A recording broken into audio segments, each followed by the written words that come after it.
Assalamualaikum warahmatullahi wabarakatuh. Yang saya hormati para hadirin sekalian dan para tokoh masyarakat, guru-guru dan teman-teman sekalian. Marilah kita panjatkan puji syukur kehadirat Allah Subhanahu wa taala yang telah memberikan segala nikmat dan kesempatan untuk berkumpul di tempat yang penuh berkah ini. Pada kesempatan ini, saya berbicara tentang tema yang sangat penting, yaitu membentuk generasi tangguh yang berwawasan kebangsaan dan religius. Saudaraku, di zaman yang serba cepat ini, seperti sekarang ini, kita dihadapi pada berbagai tantangan yang kompleks. Globalisasi, perkembangan teknologi, serta perubahan sosial yang cepat menuntut kita untuk mempersiapkan generasi mendatang yang tidak hanya cerdas tetapi juga tangguh. Generasi yang tangguh adalah mereka yang mampu bertahan dalam berbagai situasi, mampu bangkit dari kegagalan dan tetap optimis dalam menghadapi masa depan. Untuk membentuk generasi yang tangguh, kita perlu menanamkan nilai-nilai yang kuat, baik dari segi agama, kebangsaan, dan kebangsaan. Dalam hal ini, wawasan kebangsaan dan religius sangatlah penting. Sebelum saya lanjutkan, mari kita bahas tentang anak muda zaman sekarang. Anak muda zaman sekarang memiliki karakteristik yang berbeda dibanding dengan generasi sebelumnya, terutama dalam hal gaya hidup, cara berkomunikasi dan pola pikir berikut dan pola pikir. Di sini saya akan menyebutkan ciri-ciri khas anak muda zaman sekarang.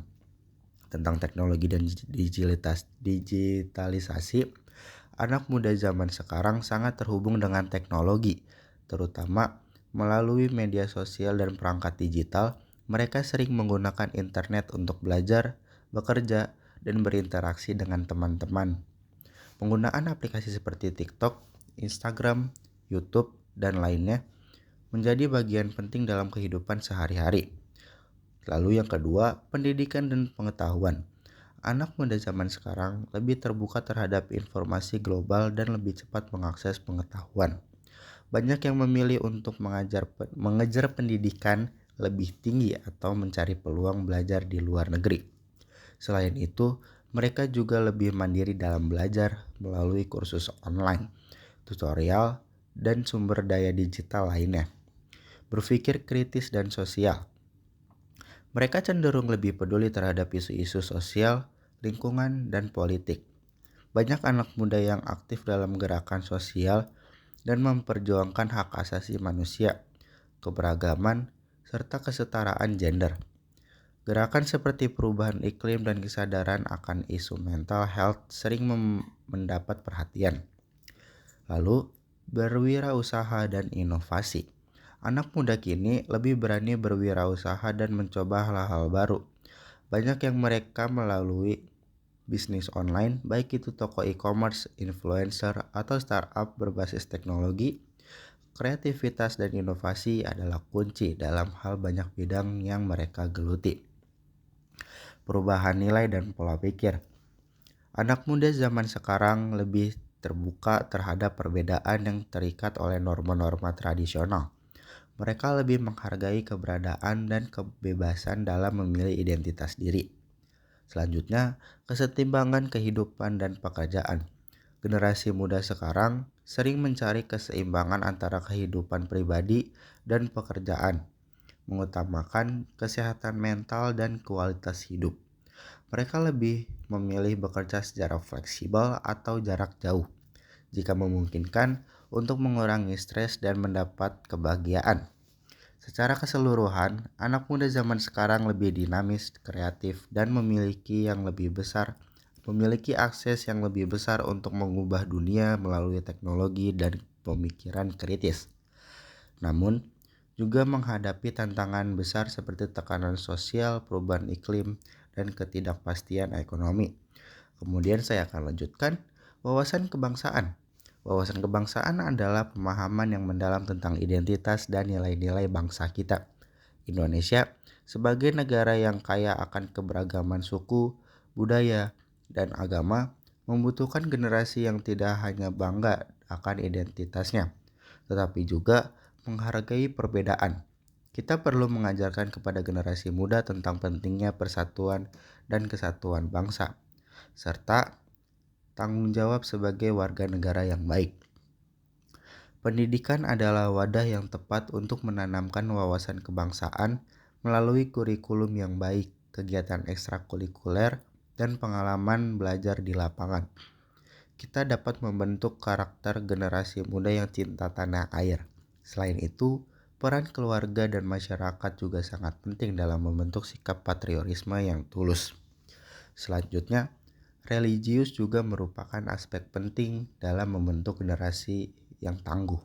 Kekuatan iman dan ketakwaan kepada Allah Subhanahu wa taala akan membentuk pribadi yang kuat, sabar, dan penuh rasa syukur. Generasi yang memiliki dasar agama yang kuat akan lebih siap menghadapi ujian hidup karena mereka memiliki pedoman moral yang jelas. Pendidikan agama di sekolah, pengajian di masjid, maupun diskusi tentang nilai-nilai spiritual dalam kehidupan sehari-hari dapat menumbuhkan keimanan dan ketakwaan. Kita perlu menanamkan nilai-nilai spiritual dalam kehidupan sehari-hari. Dapat menumbuhkan seperti kejujuran, kasih sayang, dan tolong-menolong harus diimplementasikan dalam kehidupan sehari-hari. Kini, bagaimana kita menggabungkan kedua aspek ini? Wawasan kebangsaan yang didasari oleh nilai-nilai religius akan lahirkan generasi yang tidak hanya mencintai tanah air, tetapi juga menjunjung nilai-nilai kebangsaan sebagai bagian dari ajaran agama. Misalnya, mengajarkan bahwa mencintai bangsa adalah salah satu cara kita bersyukur kepada Allah akan nikmat kemerdekaan dan keragaman yang ada. Akhir kata, mari kita bersama-sama berkomitmen untuk membentuk generasi yang tangguh, berwawasan kebangsaan dan religius. Tugas ini bukan hanya semata tanggung jawab pemerintah atau pendidik, tetapi kita semua sebagai bagian dari masyarakat yang peduli terhadap masa depan anak bangsa. Semoga Allah Subhanahu wa taala senantiasa membimbing langkah kita dalam membimbing generasi muda agar mereka kelak dapat menjadi penerus yang bangga, tangguh, dan berkomitmen atau berkontribusi positif bagi bangsa dan agama. Terima kasih atas perhatian hadirin sekalian. Wassalamualaikum warahmatullahi wabarakatuh.